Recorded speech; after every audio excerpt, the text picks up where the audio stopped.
Warahmatullahi wabarakatuh. Hamdan wa syukran lillah, sholli wa sallim ala rasulillah Muhammad wa ala alihi washabihi ajma'in, amma ba'd. Terima kasih kepada teman-teman yang masih semangat mengikuti mata kuliah Akhlak Tasawuf. Pada kesempatan kali ini kita akan membahas tentang maqamat dan ahwal. Dasar-dasar falsafi ahwal dan maqamat. Jadi ada beberapa tinjauan analisis terhadap tasawuf yang mana menunjukkan adanya upaya para sufi dengan berbagai aliran yang dianutnya itu ternyata memiliki konsepsi untuk mengenal Allah. Jadi yang pertama adalah thariqah. Thariqah di sini bukan tarekat ya, yang kita ketahui tentang aliran-aliran keislaman dan lain sebagainya. Tapi thariqah di sini adalah jalan, di mana jalan menuju Allah. Kemudian jalan ini dimulai dengan latihan-latihan rohaniah yang kita sebut dengan riyadhah. Setelah riyadhah, maka secara bertahap seseorang sufi itu akan menempuh berbagai fase yang disebut dengan maqam atau tingkatan dan hal atau keadaan suatu sufi itu, dan berakhir kepada mengenal mengenal Allah. Nah, lingkup perjalanan ini yang bertujuan untuk mengenal Allah itu disebut dengan kerangka irfani. Nah, kerangka irfani ini tidak dapat dicapai dengan mudah atau secara spontanitas oleh seorang sufi, akan tetapi irfani ini harus melalui beberapa proses yang sangat panjang. Proses yang dimaksud adalah yaitu fase di makam ataupun di ahwal. Ahwal itu adalah jamak dari hal, yang mana dua persoalan ini harus dilalui oleh orang yang berjalan menuju Allah. Nah, apa itu definisi maqamat? Maqamat itu berasal dari kata maqam yang berarti tempat berpijak atau pangkat mulia. Kalau dalam bahasa Inggris, maqam di sini adalah stage ya, yang berarti tangga. Kalau dalam ilmu tasawuf, maqamat ini berarti kedudukan hamba dalam pandangan Allah berdasarkan apa yang telah dia usahakan, baik melalui riyadhah, ibadah ataupun mujahadah. Nah, dalam arti yang lain, maqamat ini berarti jalan panjang atau fase-fase, tingkatan-tingkatan yang harus ditempuh oleh seorang sufi untuk berada sedekat mungkin dengan Allah. Selanjutnya adalah jumlah maqam atau jumlah maqamat. Jadi ada beberapa jumlah tangga ataupun jumlah makam atau fase yang harus ditempuh oleh seorang sufi untuk mencapai pengenalannya menuju Tuhan. Nah, di antara kalangan sufi itu berbeda dalam menetapkan tingkatan seorang hamba atau makam. Makam tersebut yang pertama dikutip oleh Harun Nasution misalnya mengatakan bahwasanya jumlah maqamat itu ada 10, yaitu taubat, zuhud, sabar, fakir, tawadu, takwa, tawakal, ridho, mahabbah, dan ma'rif. Kemudian Abu Nasr al-Sharraj At-Tusi dalam kitab Al-Luma menyebutkan bahwasanya jumlah makam atau jumlah tingkatan seseorang sufi itu hanya ada 7, yaitu taubat, kemudian waro, zuhud, fakir, tawakal, dan ridho. Sedangkan Imam Ghazali dalam kitabnya Ihya Ulumuddin mengatakan makom itu ada 8 tingkatan, yaitu yang pertama taubat, kemudian sabar, zuhud, tawakal, mahabbah, ma'rifah, dan ridho. Nah, pada umumnya kaum sufi itu menyebutkan atau menjumlahkan bahwasanya makam yang dilalui oleh kaum sufi itu terdiri dari taubat, zuhud, fakir, sabar, syukur, rela, dan tawakal. Di samping istilah makam terdapat juga istilah hal atau jamaknya dari hal itu ahwal. Hal itu adalah keadaan atau kondisi ketika seorang sufi itu mencapai makam tertentu. Jadi menurut Tusi, hal atau keadaan itu tidak termasuk usaha. Yang termasuk di sini adalah latihan rohaniah. Contohnya yaitu contoh hal atau contoh keadaan keterpusatan diri, muraqabah, kemudian kedekatan dan cinta, hub. Nah, yang perlu diketahui antara makam dan hal itu tidak dapat dipisahkan. Keduanya itu ibarat dua sisi dalam satu mata uang. Jadi keterkaitan antara keduanya itu dilihat dalam kenyataan bahwasanya makam menjadi prasyarat menuju Tuhan. Dalam makam akan ditemukan kehadiran hal. Sebaliknya, hal yang telah ditemukan dalam makam akan mengantarkan seseorang untuk mendaki makam-makam selanjutnya. Jadi ada perbedaan ya antara makam dengan hal. Kalau makam itu diperoleh dengan daya upaya.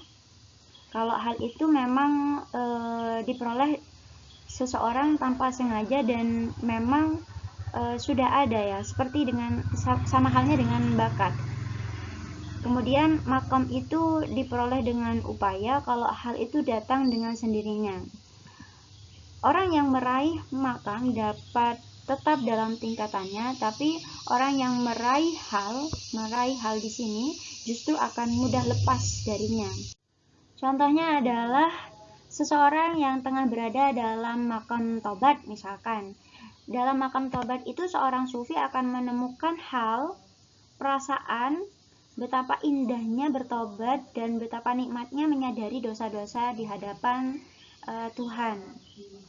Secara umum ada beberapa makam-makam yang dilakukan oleh beberapa sufi dalam melaksanakan kegiatan tasawufnya yang terdiri dari tobat. Tobat itu menyangkut bagaimana usaha seseorang untuk menjauhkan diri dari nafsu setan dan menyadarkan jiwa akan rasa bersalahnya terhadap apa yang telah dilakukan. Sedangkan zuhud itu di sini terbagi menjadi 3. Zuhud yang paling rendah adalah menjauhkan diri dari kegemilapan dunia. Yang maksudnya di sini mereka itu ingin terhindar dari hukuman di akhirat. Kemudian yang kedua, zuhud yang kedua yaitu menjauhi dunia dengan menimbang amal. Jadi amal saya kalau misalkan saya mengerjakan di dunia seperti ini nanti dapat apa ya di akhirat begitu. Yang ketiga, zuhud yang ketiga yaitu mengucilkan dunia karena cinta kepada Allah. Jadi memang sangat mengucilkan dunia, tidak mengenal dunia karena memang cintanya kepada Allah. Selanjutnya, makam selanjutnya yaitu fakir. Dimana fakir ini kita ketahui kalau fakir ya kekurangan harta yang diperlukan ketika seorang itu menjalani suatu kehidupan dunia. Nah, maksudnya di sini adalah fakir di sini adalah sikapnya yang dipakai oleh sufi. Jadi tidak memandang suatu kekayaan karena tidak menoleh kepada kekayaan, karena kekayaan itu terkadang menghambat jiwa seseorang untuk lebih dekat kepada Allah. Selanjutnya adalah sabar. Menurut Al-Ghazali, sabar itu ada dalam 2 hal. Yang pertama, sabar pada kesabaran jiwa, as-sabru an-nafs. Kemudian yang kedua, as-sabru al-badani. Jadi kesabaran jiwa ini dibutuhkan dalam berbagai aspek, misalkan menahan nafsu. Kemudian kalau yang sabar al-badani ini menahan terhadap penyakit fisik, sehingga misalkan menahan memakan makanan yang dilarang, sehingga nantinya makanan tersebut akan menyebabkan penyakit dalam tubuh kita. Selanjutnya yaitu syukur. Syukur ini sangat diperlukan karena semua yang ada di dunia ini adalah nikmat yang telah diberikan oleh Allah semata. Selanjutnya yaitu ridho. Ridho itu adalah menerima dengan lapang dada terhadap apa yang Allah berikan. Dan tawakal di sini adalah penyerahan diri sepenuhnya kepada Allah disertai dengan perasaan tidak memiliki kekuatan apapun kecuali kekuatan yang berasal dari Allah. Selanjutnya yaitu hal-hal atau keadaan yang sering dijumpai oleh sufi dalam perjalanannya. Jadi biasanya sufi itu ketika tahap mengenal Allah lebih dekat, sufi itu biasanya yang pertama adalah waspada ataupun mawas diri. Jadi muhasabah diri yaitu meyakini bahwasanya Allah itu mengetahui segala pikiran, perbuatan, dan perasaan yang ada dalam hati. Dan mawas diri di sini dimaksudkan adalah meneliti dengan cermat apakah perbuatan yang telah dilakukan itu sesuai atau tidak, sesuai dengan apa yang dikehendaki oleh Allah apa tidak. Yang kedua yaitu hub atau cinta, mahabbah. Jadi mahabbah di sini adalah pijakan dalam segenap kemuliaan hal. Jadi kalau dalam makam tobat itu merupakan dasar kemuliaan di fase makam. Kalau di hal yang menjadi pijakan, yang menjadi dasar kemuliaan pada hal itu adalah mahabbah atau cinta. Yang ketiga yaitu berharap ataupun takut, khauf dan roja. Ya, khauf itu takut, roja itu harap ya, harap cemas maksudnya. Saling berhubungan. Jadi antara khauf dan roja itu saling berhubungan. Khauf ini yang kurang membuat seseorang lalai atau berani untuk melakukan maksiat. Jadi takut, ada rasa takut untuk melakukan sesuatu perbuatan dosa. Kemudian selanjutnya yaitu intim. Intim di sini adalah sifat selalu berteman ya, tak pernah merasa sepi. Maksudnya di sini adalah ada seseorang yang merasa sepi dalam keramaian. Kebalikannya ya, ia adalah seseorang yang memikirkan kekasihnya sebab sedang dimabuk cinta. Jadi kalau misalkan sudah kena dengan mahabbah, dengan cinta, maka dunia itu seakan sepi ya, hanya berdua saja gitu. Demikian penjelasan singkat tentang makam dan ahwal. Selanjutnya Ibu minta kepada teman-teman memberikan satu contoh makam atau tingkatan dalam tasawuf yang teman-teman ketahui dan berikan penjelasannya. Satu contoh saja.